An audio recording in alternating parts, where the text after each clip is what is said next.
Good evening and welcome to Crossroads Psychological Associates' next installment of our monthly speaker series. I'm Dave Gold. I'm one of the psychologists here at Crossroads, and I'm here with my partner, Matt Otto. And I'm one of the counselors here. And our topic today is going to be navigating anxiety and depression during COVID and as we move past COVID. Hopefully moving past COVID. Hopefully. Oh my goodness, can we please move past COVID? Before we get started, if you are online and watching this live, we'd love it if you made some comments, ask questions in the comments. We'd be happy to respond. If you're watching it after the fact, still post comments. We'll see if we can get to them. But wanted to start with just some statistics about what's been going on with the state of mental health during COVID. So I just pulled these off the CDC website, and I can link them in the description later on. But what we've seen is that the rates of anxiety have gone up 3 times since COVID started. So that's an increase from 8% of the population to 25% of the population reporting that they're having anxious symptoms. 25%. 25%. That's incredible.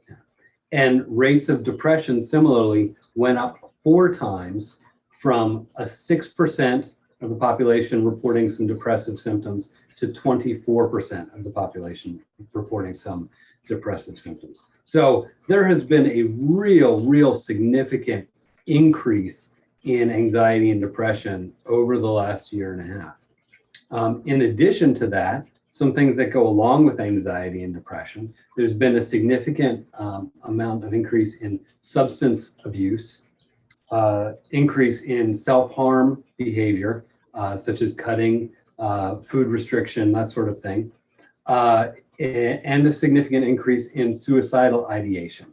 And that increase has been more than doubled. It's gone from 4% of the population who occasionally would consider or have thoughts of suicide to 10% of the population who occasionally has thoughts of suicide. So there's been a real significant increase, not just in thoughts and feelings, but in the way people are acting and responding to those feelings too. So in addition to the medical health pandemic, we have a mental health pandemic going on in our country, in our community right now. You know, Matt, one of the things that's come up a lot in some of my sessions, even though people are saying it's pretty typical, it's even normal to start feeling X, Y, and Z, being depressed, being anxious, being stressed, being overwhelmed. Even though that's typical, that doesn't mean it's not worthwhile to take a look at and to try to get some help or support in dealing with these things. Right, absolutely. A couple other things that came up in that CDC survey was they noted a couple populations who were particularly at risk, and youth, young adults, adolescents were particularly at risk for increase in anxiety and depression, and stay-at-home caregivers and non-paid caregivers. So not just parents staying home with their kids, but also adults staying home taking care of their elderly parents, right? So that group of people is significantly more at risk than maybe folks who can go to work, can do things, have been able to do things a little bit more normally. And like we said at the beginning, hopefully we're starting to move beyond this and move out of it. But at least here in the office, there's no good research on what it's been like as we're moving out of it yet. That's, I'm sure, coming. But at least anecdotally, we've seen a shift in some of that anxiety and some of that depression over the last 2 or 3 months as kids have gone back to school, as parents have gone back to work regularly. And we're not back to normal yet. No, I'm not sure things are ever really going to feel normal again. And so there's this whole new set of anxieties that's coming up as we re-engage in what we want to be our normal lives. My wife, as she and I were talking about this and how it's normal again, but it doesn't feel normal, right, pointed out that the last time things felt normal, we weren't teaching one of our kids to drive. The last time things felt normal, we had 1 kid in high school, and now we have 2. So we've like leaped ahead a year and a half without having those transitional steps to get there. And now we're having to learn and adjust and deal with the additional anxiety that comes from that. So it's been a really stressful few months here for a lot of parents and families. I think you said a key word, that idea of transition. You know, we kind of set up our society so that to an extent there were somewhat smooth transitions. And even when there were more abrupt stepwise transitions, going from 8th grade to high school, there were supports there. There were things to help us through those. And during this pandemic, during the aftermath of the pandemic, during the continuing pandemic, we don't have those supports. We don't have those smooth transitions. Everything's been stepwise. Mm-hmm.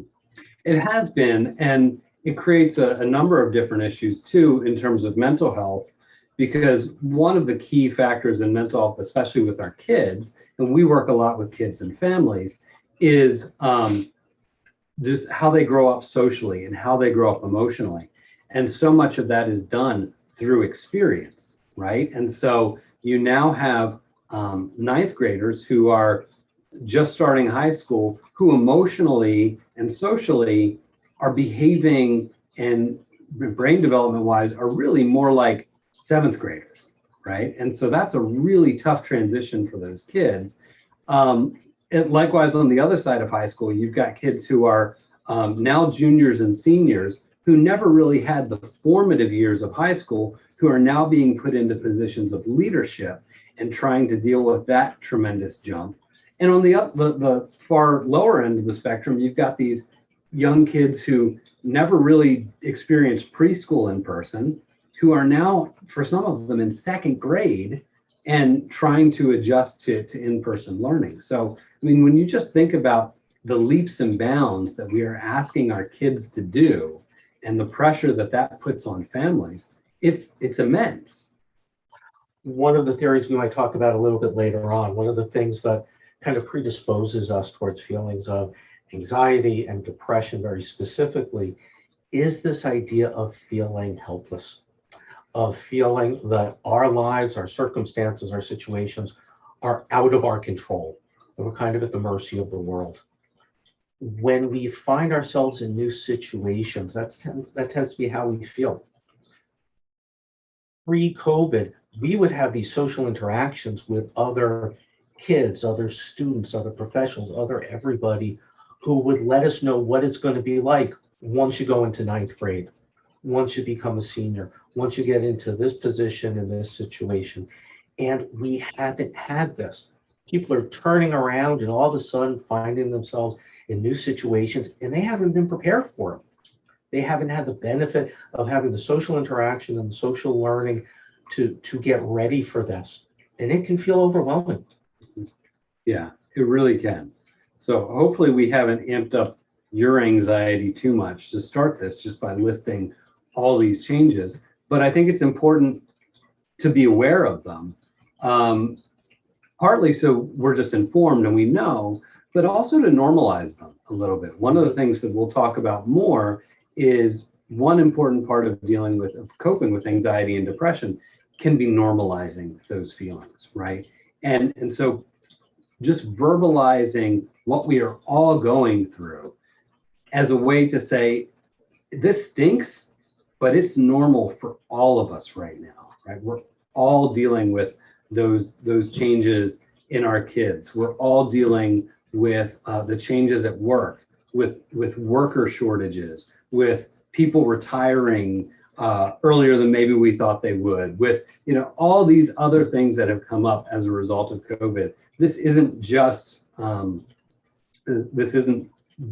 happening in your family or your business. This is happening all over the place with so many people that I talk to. And Matt, you're right on point. It's normalizing that. And one of the most powerful things that we as parents can do, it's to listen and validate people's feelings, our kids' feelings, and acknowledge those feelings. Right? Listen, validate, and acknowledge. You can do a lot with that right there. Mm-hmm. Well, let's get into the weeds a little bit of what types of anxiety symptoms there are, what types of depression symptoms there are. so that we can look out for those in our kids and we can look out for those in ourselves. To start, why do we put anxiety and depression together? Why are we having this presentation together? Well, over time, we've discovered through research that anxiety and depression for a lot of people are two sides of the same coin. They're not these two different things that we can just say, you're depressed, you're anxious, and there's no overlap. Now, the Venn diagram of anxiety and depression is a lot of overlap with a very smaller outside fringes, right? And in fact, a lot of the quote unquote antidepressant medications we can use to help treat anxiety, and a lot of the anti-anxiety medications we can use to help treat depression. You know, in some ways, this is only a little bit of an overstatement. A medication is seen as being an antidepressant or an anti-anxiety med simply because that's what it was tried on first.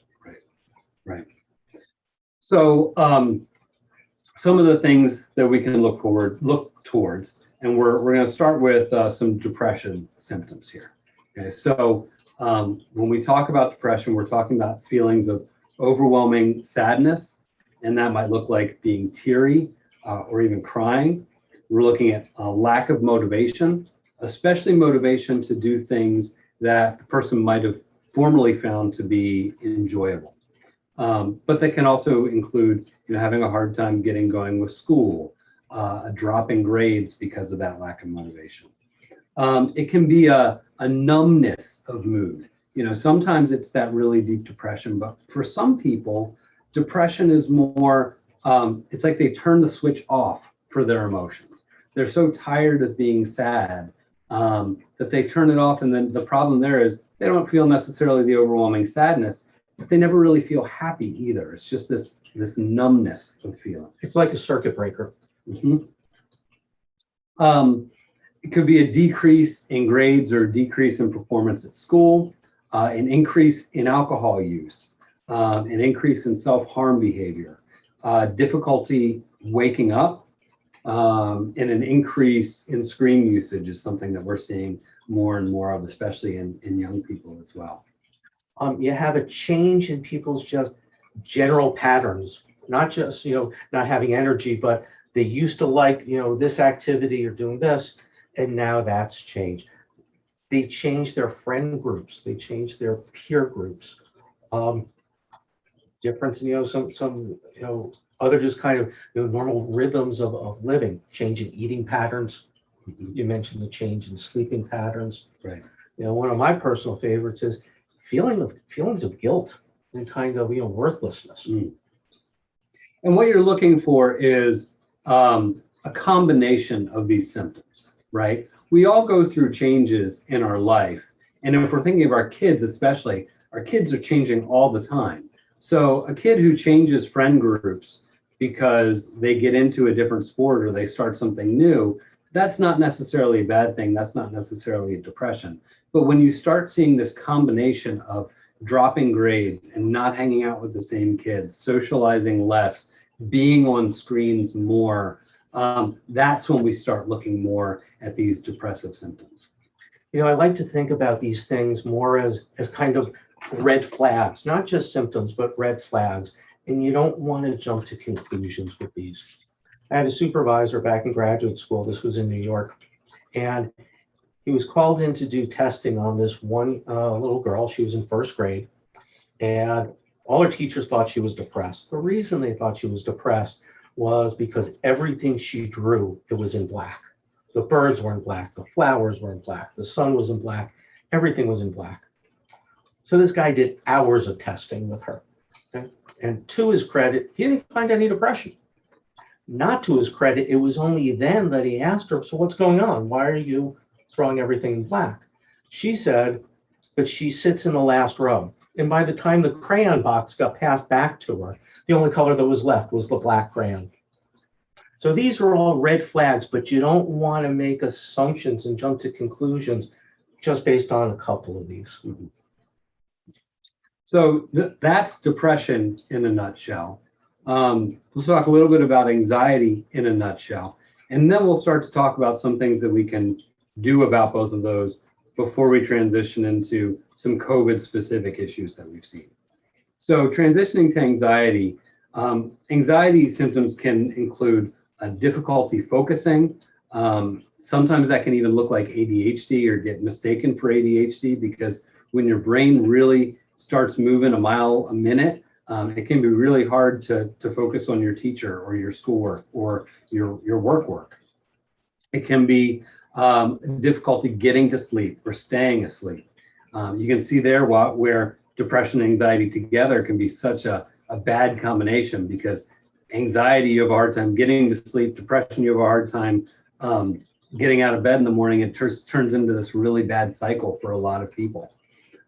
Racing thoughts, especially troubling thoughts or worrying thoughts, things that keep going through people's head of what if this, what if that, I messed this up, I didn't do this right. And that can also cause almost OCD-like symptoms, those obsessive compulsive, I didn't do this right, I didn't do this right, I have to, get this perfect, I have to do that well.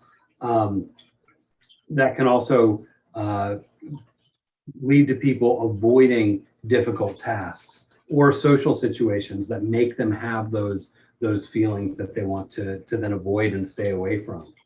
It can include specific fears, and we've seen a real rise of those, and I think that's been kind of more, okay, our general anxiety about COVID ends up getting funneled into some other fear that maybe we feel like we have a little bit more control over, and maybe that's a fear of flying, or maybe it's a fear of gaining weight, or maybe it's a fear of something else. But we've seen these kind of like abnormal or irrational fears, an increase in those, and I really think that's more about COVID anxiety kind of coming out sideways. Sure. Well, it's a feeling that, again, everything is out of our control. It's not just that this is going to happen, but we can't handle it. We don't know how to deal with it. Right.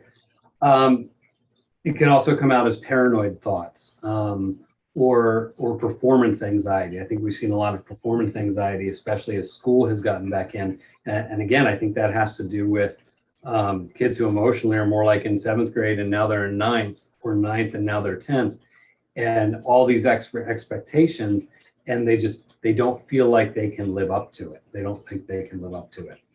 And then again, an increase in screen usage we see just as a way of getting away from the things that are causing their anxiety. Sometimes there can be kind of physical symptoms or correlates of this.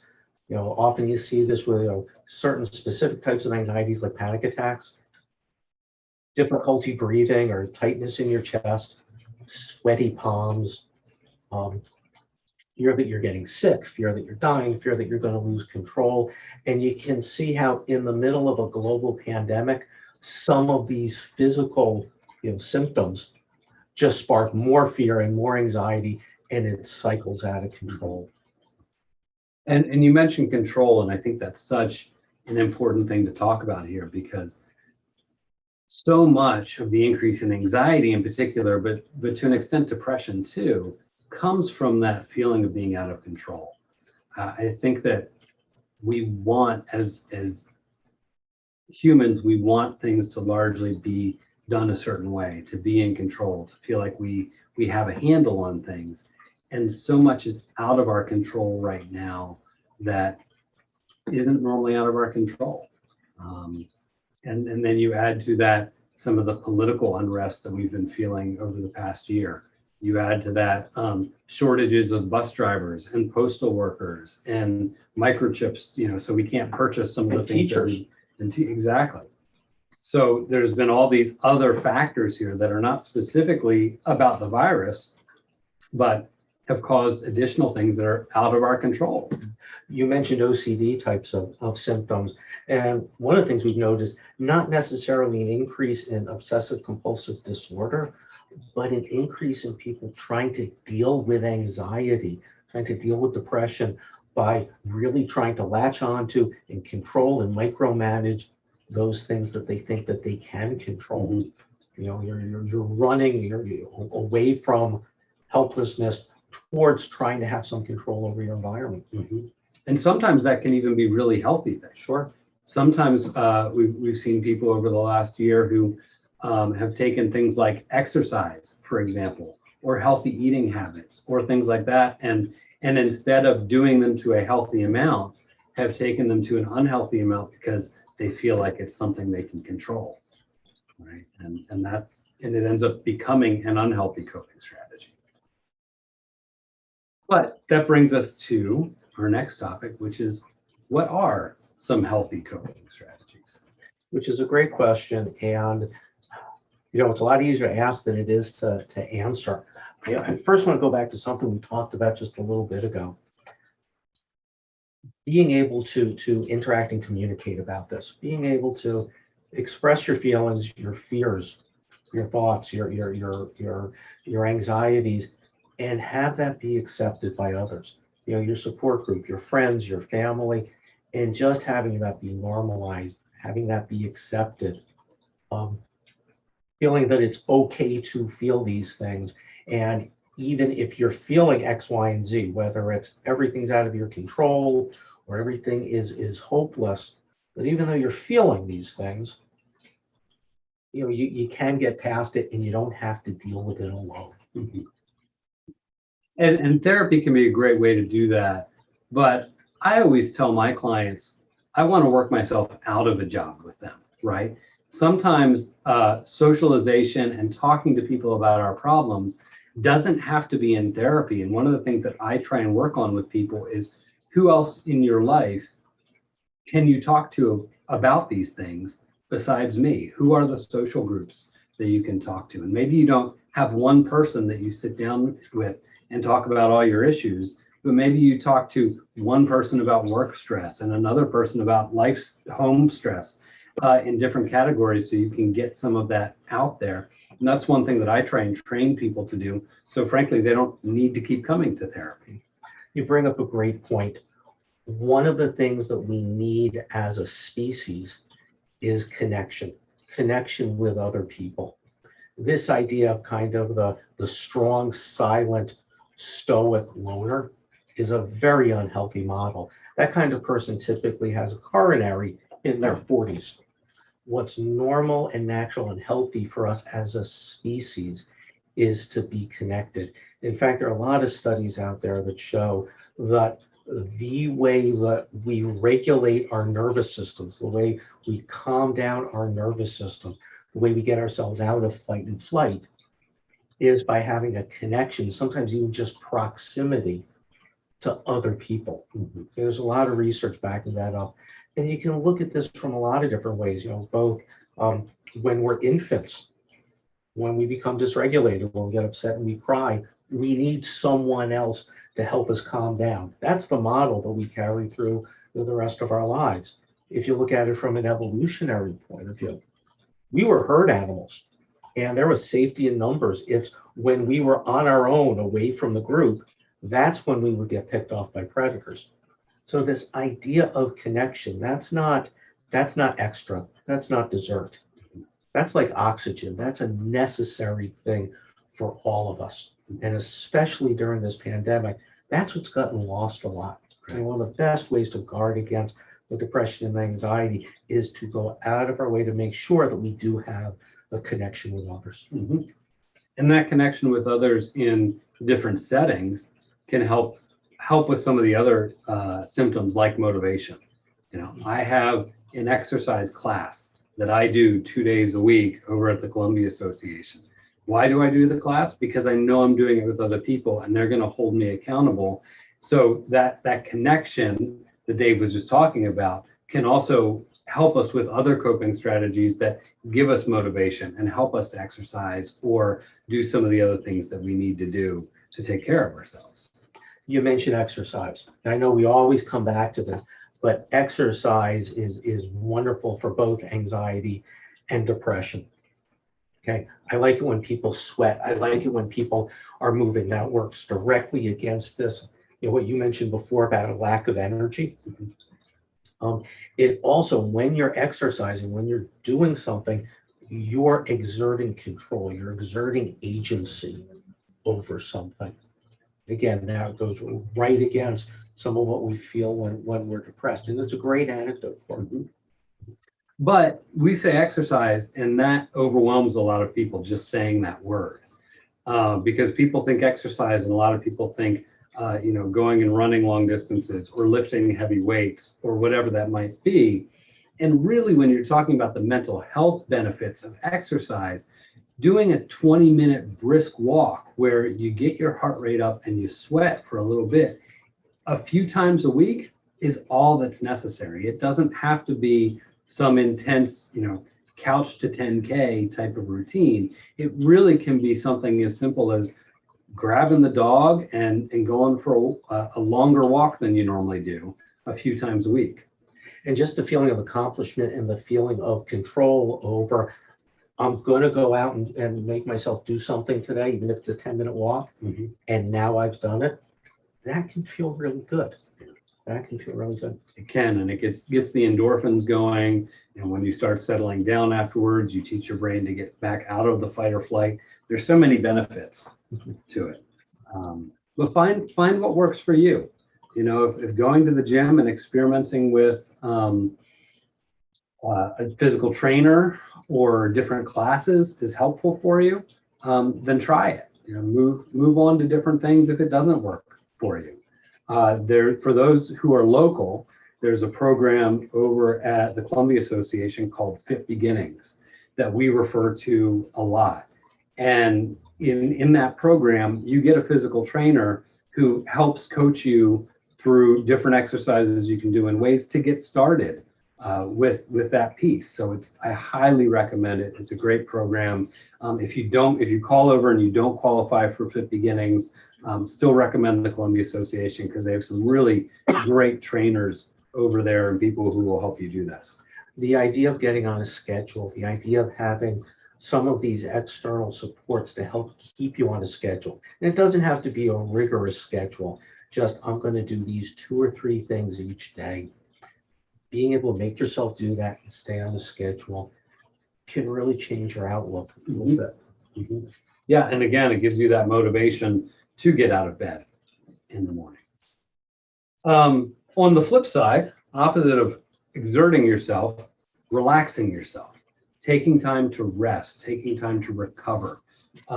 This is the side I'm not as good at. I typically go as a way of dealing with my feelings and forget to take time for myself to just stop and breathe. But it can be as simple as taking a few deep breaths. But there are some other really great exercises out there, muscle relaxation exercises, yoga where you're stretching your body and breathing deep. It could be acupuncture, but really anything that gets you to sit and be still and calm your nervous system can be really good for anxiety or depression. For all of you kind of type A overworked parents. That's no one in Howard County, right? No, not at all. It's hard to make ourselves kind of slow down and calm down. One gimmick to make it a little bit easier is you're modeling this for your kids. Our kids are so overwhelmed. They're so overtaxed at this point. If you can't relax for yourself, try to relax just in order to model, this healthy perspective for our kids. Absolutely. Another tool I really like for relaxation is YouTube. You're on it right now if you're watching this. And isn't this relaxing? But if you go up to the search bar, wait till the video's over. But then if you go up to the search bar after the video is over, do a search for guided relaxation or guided meditation. I really like putting that guided term in front, especially for people who deal with anxiety as a primary. If you put relaxation or meditation up top, a lot of times you'll get some nature noises. Heck, we've even got like a little waterfall noise going on in the background here. That can be really relaxing and it can be really nice. But for some people who deal with the racing thoughts that often come with anxiety and depression, those nature noises just become a background music for your racing thoughts. And if you put in that guided piece, again, guided meditation, guided relaxation, you'll get a whole host of really good videos where there's a voice and a person guiding you through the process of it. One of the other things I like is, we talked about exercise. but just getting outside, getting away from fluorescent lights and air conditioned air, getting outside. There are a lot of things about what that does for our nervous system that is very relaxing, that's very kind of emotionally regulating, getting out in nature. One of the really important things about that is vitamin D, right? Our bodies naturally produce vitamin D for ourselves when we're outside in the sunlight, which is harder and harder as the days get shorter here. But that vitamin D naturally fights depression, right? So getting outside can be really, really positive for us in that way as well. If you can't get outside as much, if you work inside, don't get as much natural light, vitamin D supplements can be really helpful. But the other thing that's really helpful along with supplements is just a good diet. Absolutely. There's so much more research about this, what they're calling the brain-gut connection. And they're discovering more and more every day. And I'll be honest, I'm not totally up to date on the research in this. Neither am I, but you look at me, I must be doing real well with that. But what we do know is healthy eating, and that's, fresh fruits and veggies and yogurts and natural foods. Less processed foods. Less processed foods especially, help to develop good bacteria in our gut. And that good bacteria in our gut directly communicates with our brains to help regulate our nervous system. And again, especially when we're talking about anxiety, but with depression too, regulating our nervous system to get out of that fight or flight mechanism is so important as a way of coping with it. We're going to get to that whole fight or flight thing in a little bit. But one other thing is having a future orientation and a future focus, especially for depression. Okay, we feel helpless about the future, and we tend to think about this negative thing from the past, this negative thing, this overwhelming thing, and we kind of get stuck there. Okay, anything that allows us to have a little bit more of a future orientation and a future focus. What this looks like, it's very simple. Plan something for the next weekend. Always have something. It doesn't have to be huge. Always have something to look forward to. Okay, whether it's getting together with this person, a really good meal over the weekend. For you, Matt, I know it's the Ravens game. Ravens last night. Oh, absolutely. Whatever you can use to kind of look forward to something. That's a great way to pull yourself out of some of those quote unquote sticky, negative, depressive thoughts. It's also a great way to put things into perspective, which is another great way to deal with anxiety and depression. A lot of times when we're anxious, when we're depressed, we get stuck in our heads and we turn sometimes little things into these really massive things in our heads, right? Maybe we said the wrong thing in a meeting, or wrote the wrong thing on an assignment, or whatever it is. And in our head, it becomes this massive ordeal of how do I fix this? And this is going to be the end of the world. I'm going to get fired. I'm going to get a bad grade. I'm going to this, I'm going to that. And the reality is most of us don't make John Gruden level mistakes like that. Most of us make little mistakes. We're able to apologize. We're able to move on.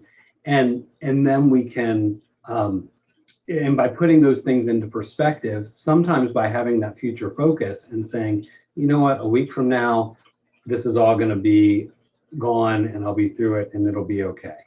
If something happened in the past, by definition, it is out of our control. Focusing on the past makes us feel less in control. Focusing on the future, that is something we have influence over. Is this an okay time to talk a little bit about fight or flight? Yes, please. And the way our nervous systems work? And you give a great presentation on it. So I'm going to let you go with this one. Now you put pressure on me. See, now I'm going into fight or flight. The way our nervous system works is the more higher developed cognitive processes are up front here in your frontal lobe and your prefrontal cortex. And as we go back in our brain, we get more primitive. This is where your kind of reptilian brain is. All the way back here in your brainstem, those are the things that kind of control respiration and heart rate and things like that. Okay. The way our nervous system works is we take in sensory data, and that data goes to a part of your brain, right in the midbrain, called the amygdala. Okay? And the amygdala does a quick and dirty triage. If it's kind of normal everyday data, it sends that information up here to your frontal lobe and it gets processed. You think about what it is, you make decisions, you choose what to do, and then the signals get transferred to your motor cortex and out to your body, and you do whatever you're going to do. Okay? However, if the amygdala senses danger, if it does a quick and dirty look at the sensory input and there's danger, everything changes.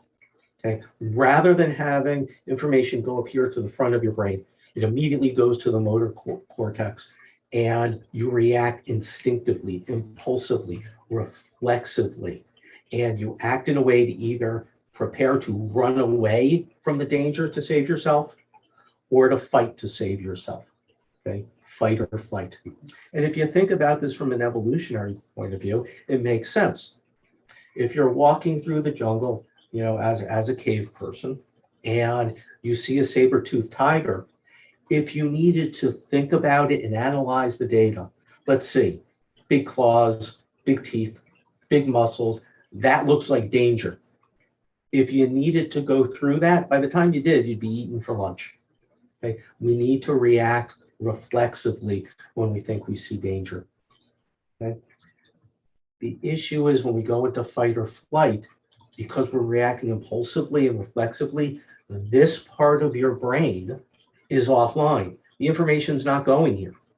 Okay? So talking with someone logically about what to do to help calm down almost misses the point because it's not getting through. Okay? What we need to do when someone is anxious, when someone is in fight or flight, is help them to emotionally regulate, okay, before we get to the content. Okay? We need to, in effect, get the amygdala to calm down and be quiet, let this come back online, so then you can make use of all the higher order cognitive processes. So we need to help emotionally regulate before we get into the content. So what are some good ways to do that, to emotionally regulate?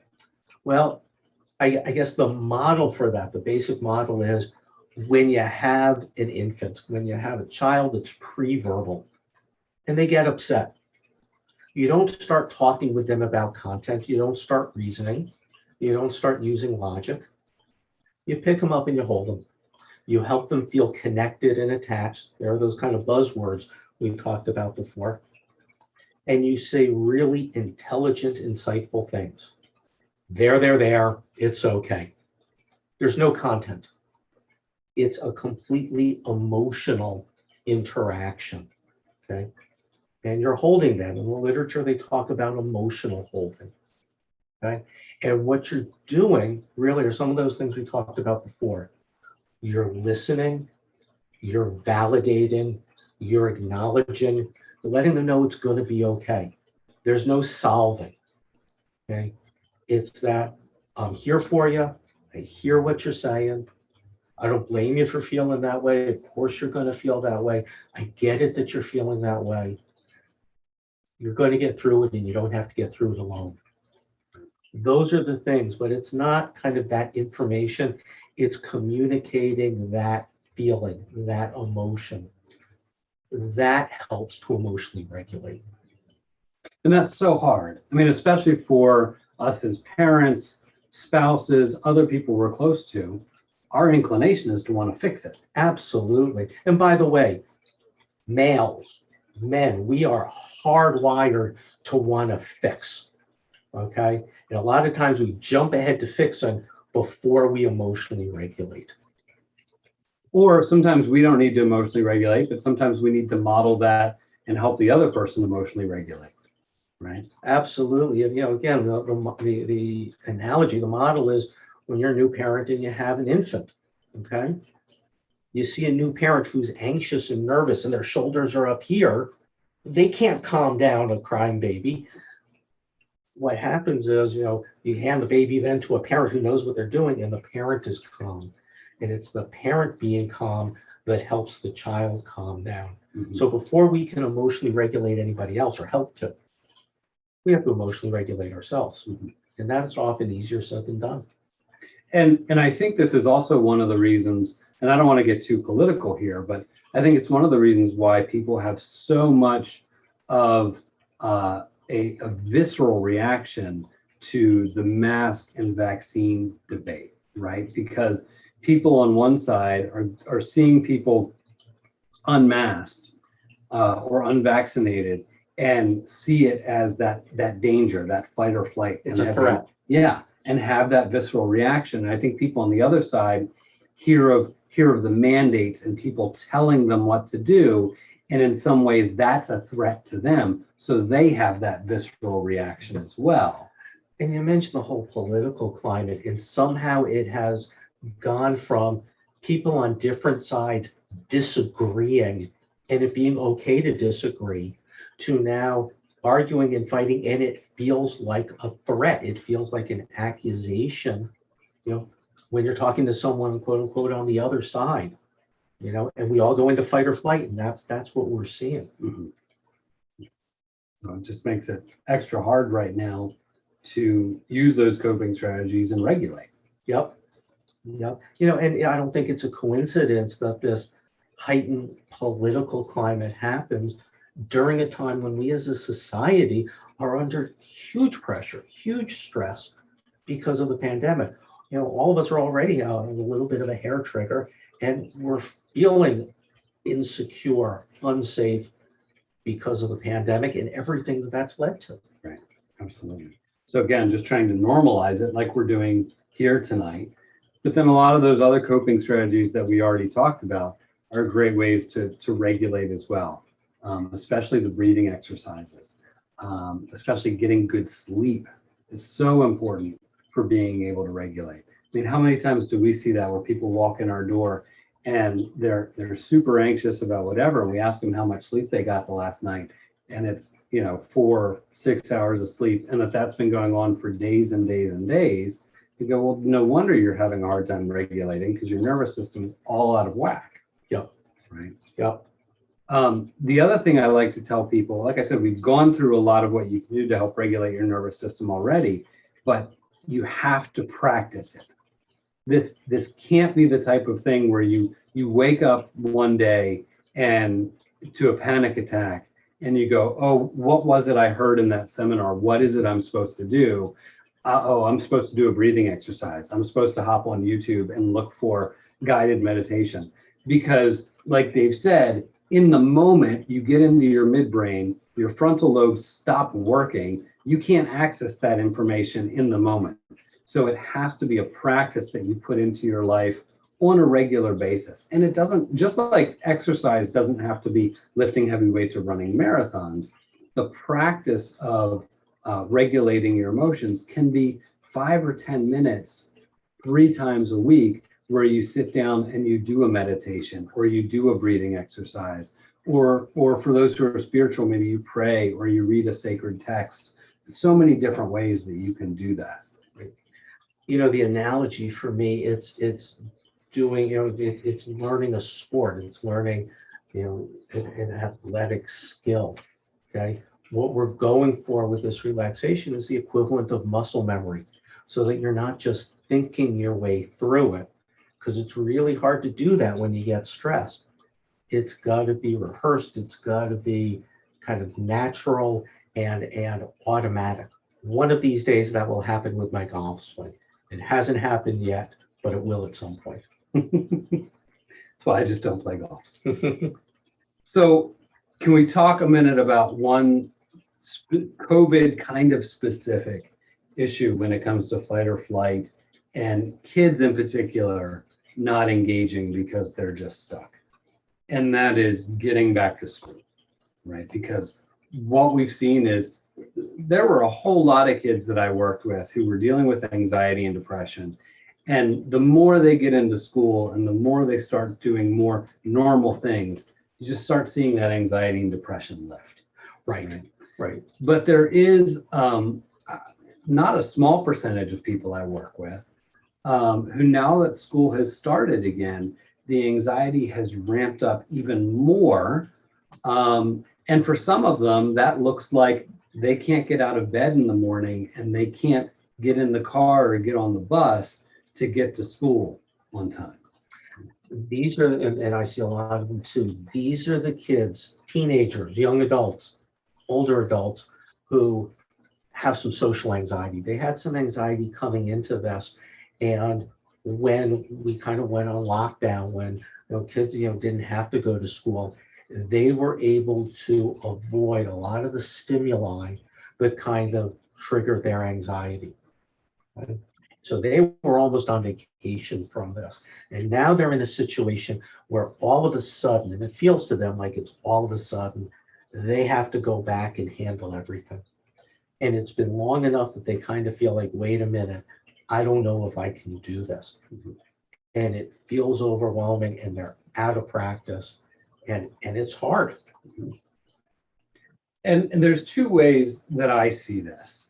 And if you've got more, feel free to add them. But the two basic ways I see this are the first one, and probably the one that I do with most people, is how do you ease back into it?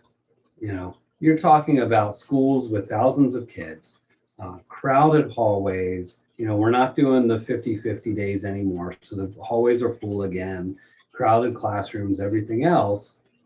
You can't go from sitting in front of the screen and doing nothing and seeing nobody to right back into that environment. It just doesn't work for some of these kids.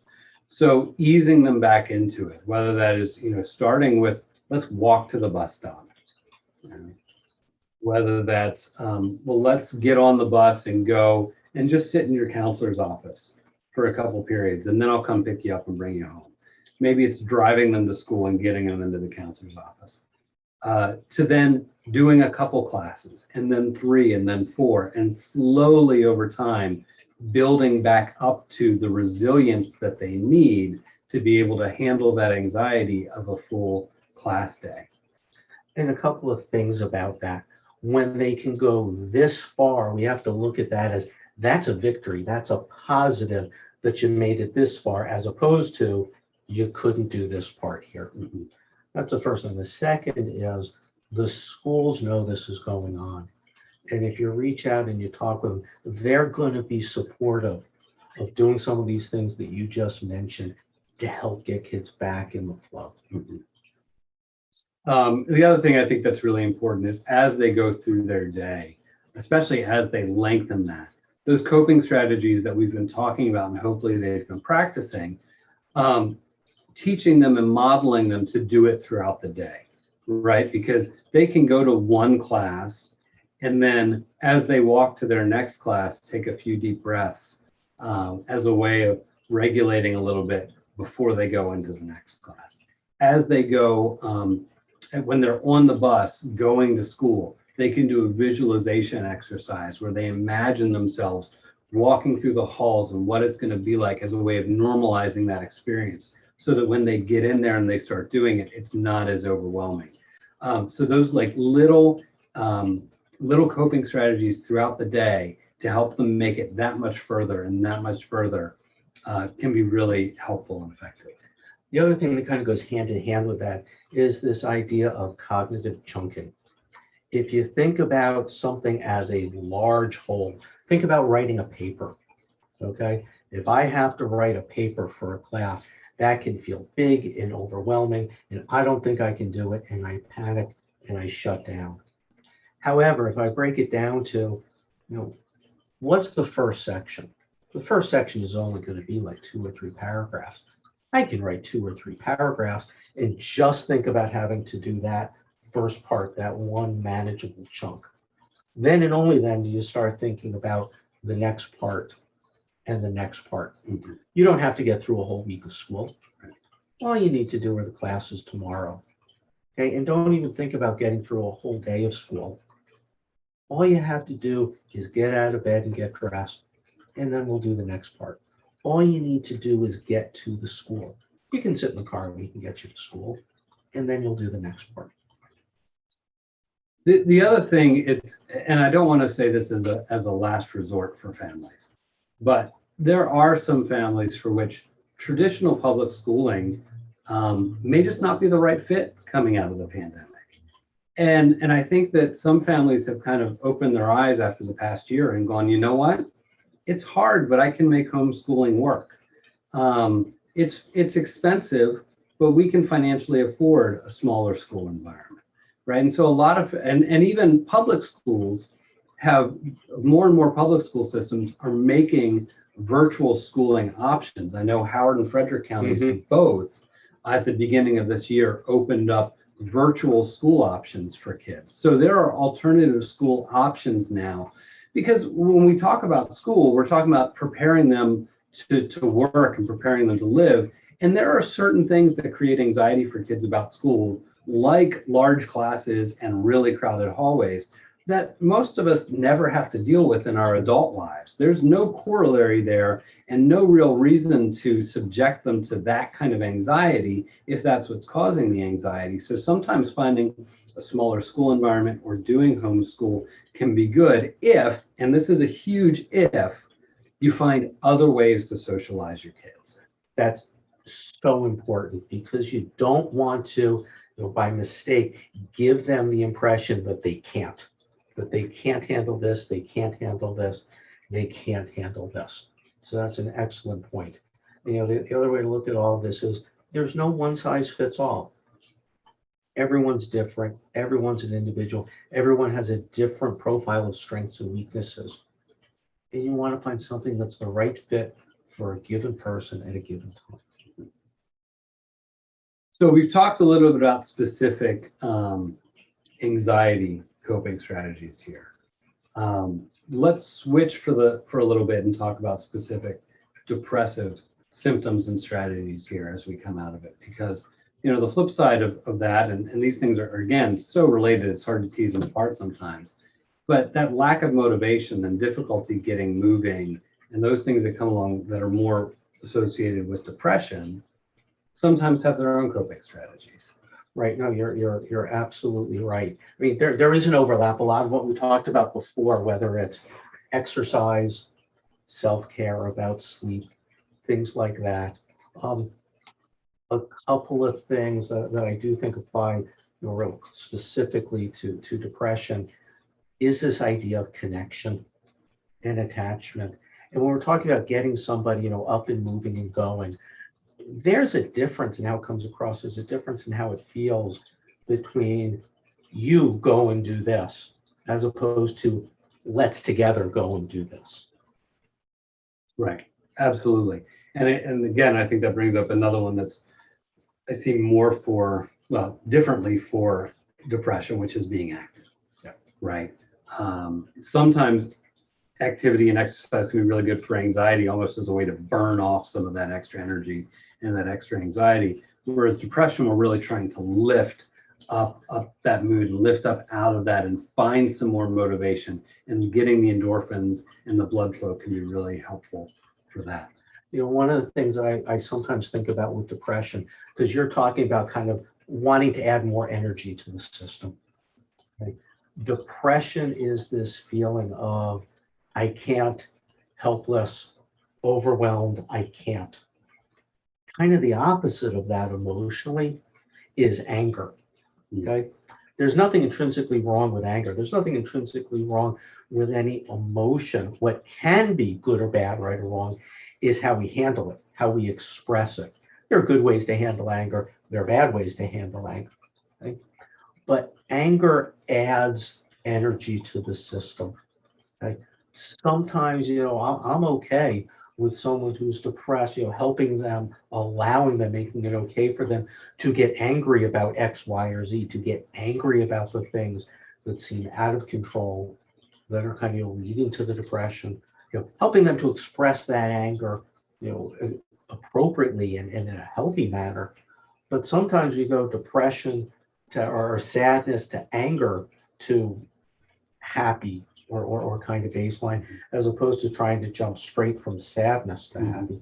Yeah, another way of putting it, I had a professor who used to like to say that sometimes depression is anger turned inwards. Yep. There's no natural way, or not getting it out in a healthy way. So we put it on ourselves and we get angry just with ourselves and our situation. So yeah, finding those ways to be angry and giving our kids especially permission to be angry, right? They have every right to be angry right now that life isn't going the way that they envisioned it or they wanted it to be.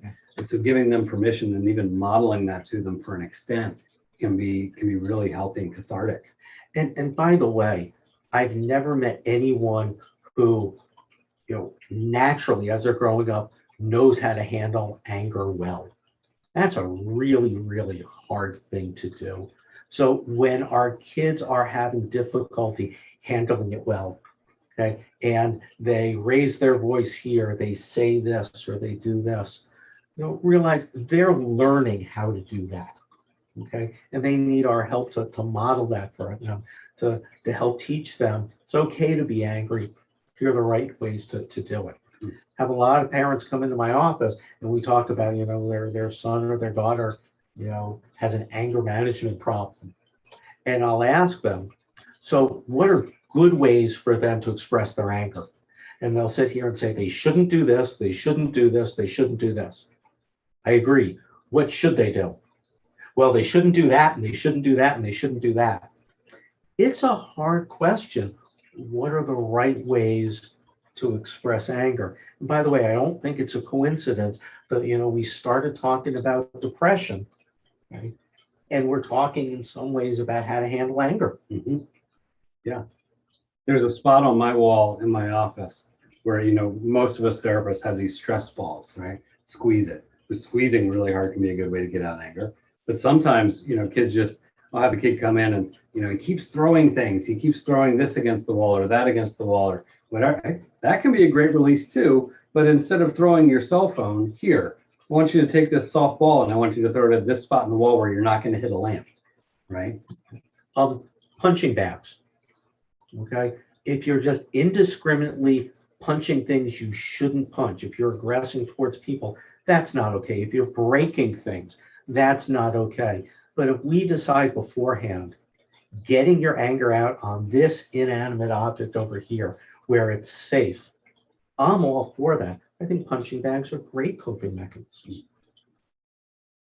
I want to go back to the sleep issue real quick too, because we mentioned that for depression, a lot of times it's hard to get up in the morning for a lot of kids. And I think especially as we get back into school, teenagers in particular have awful sleeping habits, right? Most of them are waking up super early to get to school in the morning. They're going to activities, doing homework, staying up super late.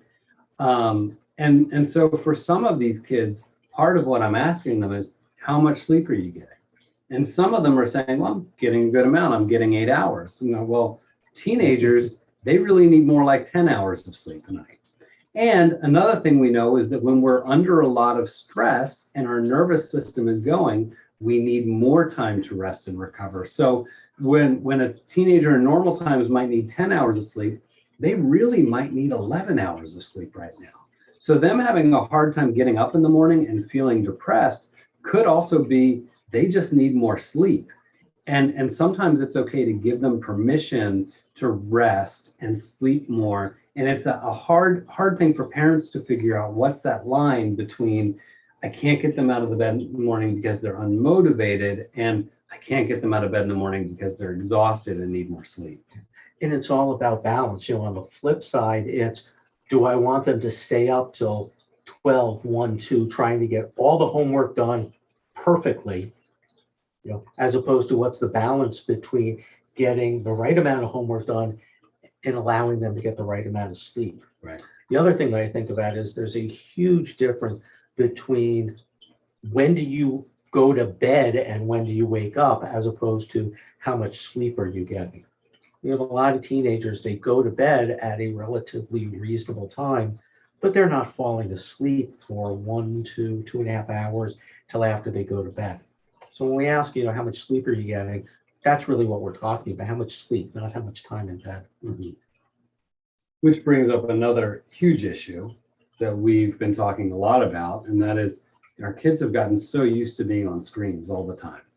right? And a lot of parents, because they don't have room to set up computers in other places in the house, they set up computers in their kids' rooms to do virtual school.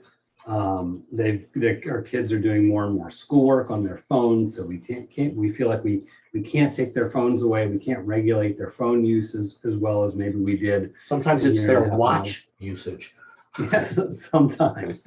Right. I mean, there's so many screens that kids have access to now. And at night, especially, how many times do you hear that? I hear it at least once a week. Families talk, well, he goes to bed at 10, he goes to bed at 9, whatever. And then you talk, okay, well, where's your phone? Well, I watch YouTube until I fall asleep. Okay, well, that's not going to bed at 10, like you're talking about. Right. That's falling asleep at midnight and being in bed at 10. So taking away the screens, like let's just get them back out of the rooms. I know your kids are going to fight you on it, but I don't care, quite honestly. Get the screens out of their rooms. Maybe for juniors and seniors who you're really trying to teach to regulate those things on their own before they go away to college. Okay, maybe in those cases you let them have it in their room. But anyone younger than that, if they're on their phone, then maybe they say, I need to communicate with my friends. Okay, only negative communications with friends are going on past midnight. So let's get the phones out of their rooms, get their screens out of their rooms. If you set up their computer in their room, find a corner of the house where it can be instead of their room, and let's help them regulate to getting back to school. There's a whole area we could talk about called sleep hygiene. Okay, it's kind of preparing yourself to go to sleep, doing kind of good sleep maintenance. And you mentioned a big one with screens. Another one, another guy in our office, Steve Gang, he's real big on this. The only thing you want to do in your bed is go to sleep. You don't want to do homework in your bed. You don't want to watch screens in your bed. You don't want to, hang out and talk on the phone with your friends in the bed. You kind of want to train your body that once you're in bed, you're turning off and going to sleep. Can we do one other thing in our beds? Gee, what's that, Matt? But this is especially true for our kids, right? Who have been, again, a lot of them have been in their rooms doing schoolwork for the past year and a half, and now that's become normal. Yeah. Let's get them doing schoolwork back in the kitchen, back in other places, away from where they normally sleep. Yep. That's such an important point.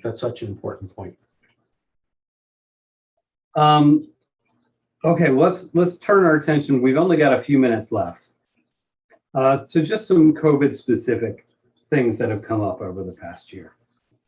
One we mentioned at the top, just the increase in drug and alcohol use over the past year. And I can't stress this enough. Alcohol in particular, and I should say alcohol and marijuana in particular, are so normalized in our society that people just think, oh, I'm doing this to deal with my depression. I'm doing this to deal with my anxiety. And it's not healthy for us in the long term. They're both depressants. They both make us more depressed over time if we continue to use them as our primary coping strategy. Or as a primary coping strategy. So if you're doing that on a regular basis, you really need to make an effort to detox. Matt mentioned right up front, you need to practice, these other strategies, these other coping mechanisms. So the more you rely on unhealthy ones, such as alcohol, such as marijuana, not only are those bad, but you're less practiced. It's less kind of your normal go-to use some of these other healthier coping mechanisms. The other one we talked about was just caregiver stress. So many parents and children of elderly parents are dealing with having to give more care right now. And especially with nursing shortages and school shortages, that hasn't stopped. It's maybe changed for some families. I was actually just on the phone with a family this afternoon who was expecting that to get totally better when their kids went back to school. The problem is parents are still working from home in a lot of cases. Yep. Kids come home at 2, 3 o'clock and they need attention, right? So this caregiver stress is still going on.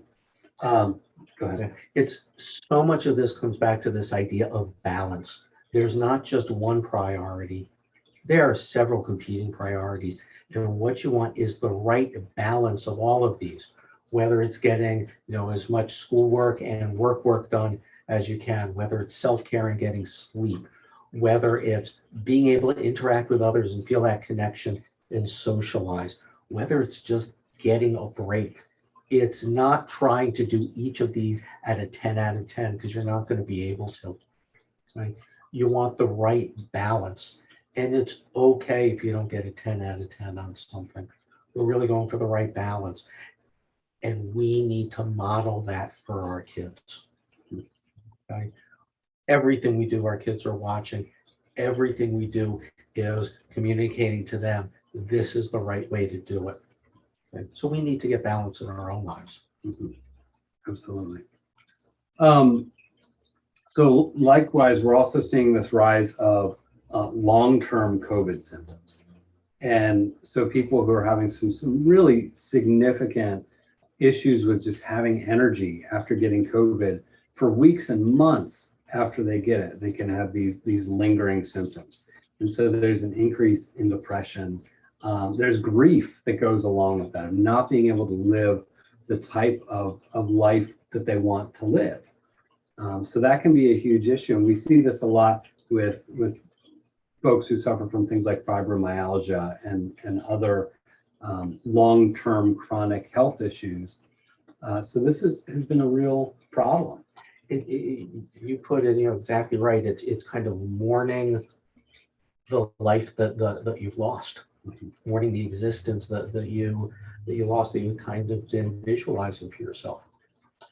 Another thing that goes along with what we've lost during COVID is it is so important for adolescents in terms of how they develop a sense of who they are and a feeling of self-worth and kind of just figuring out what direction they want to go in their lives. They would do this by all of these activities with other people and seeing what fit, what didn't fit, and doing things, whether it's school or other, social activities or group activities, sports, theater, music, doing things where they could derive self-esteem and a sense of identity, a sense of who they are. And this is vital. And if you look at what's happened during the pandemic, so many of these things have just been taken away from them. They haven't had the opportunity to do some of these things, and they're missing that. And one of the important things that we can do as we're kind of getting back into things is, to help them to make sure that they do get these opportunities. Absolutely. And I think whether you're talking about kids dealing with those opportunities, people dealing with long-term COVID, I mean, there's no good answers medically for these things, especially for the long-term COVID, but giving ourselves permission to grieve, giving ourselves and our kids permission to be upset, permission to crash when we need to rest our bodies and minds so that we have more energy, the next day, the next week, the next month. And I think when we're talking about those sorts of things, we talk about these coping strategies because you practice these things enough and, oh, I feel a panic attack coming on, let me do this and then this will be better, right? It's actually can be fairly linear, right? But when you're talking about these issues that the kids are dealing with, these issues that the long-time COVID folks are dealing with, you put in coping strategies in the hopes that things will be better months and years down the road, as opposed to days and weeks. And that can be a really, really just brutal slog as they continue to put that into practice and put those coping strategies into practice. It's tough. It absolutely is. And just following up on that, when our teenagers come to us and say, this is really bad. It's this, and this. Sometimes the response is not, oh, it's not so bad. Because sometimes it really is. The response, is sometimes a better response, the one that feels better to them, one that's more accurate is, you're right, it really is that bad. Mhm. And we are dealing with this and this and this. You're right. But we're going to be able to deal with it. It's not so bad, therefore we can deal with it. It really is that bad, but we can still deal with it and we can still get through it. And I think that brings us to what I wanted to say is kind of my last point for today. And that is just we have to give ourselves, we have to give each other grace that this still isn't normal. This still isn't fun. This is still hard. And we're going to make mistakes. We're going to make mistakes. We're going to screw up. We're going to have days when we don't feel like putting one foot in front of the other. We're going to have days where our brain's going a mile a minute because the anxiety is just taken over. And like the statistics at the beginning showed, that's true for a large portion of us right now. And that's okay. I say it in session all the time. When you go in to take a math test, you're trying to get a 90. Okay, anything over a 90 is good. Under a 90, you're not as pleased with. If you're a Major League Baseball player, you're not going for a 90. You're going for a 30. If you get a hit 30% of the time, you're a Hall of Famer. You need to know what's a good yardstick to measure what you're trying to do. It needs to be calibrated. And for the types of things we're talking about here, it's not a 90. What is it? A 65 is a pretty good score. Yeah, I think most days I'll go for a 65. Yeah, so I agree with Matt we need to give ourselves a break. Listen to him, he knows what he's talking about. Now you threw me off. Well, give yourself grace. It's okay to make mistakes. Thank you for listening, and we will see you again in a month.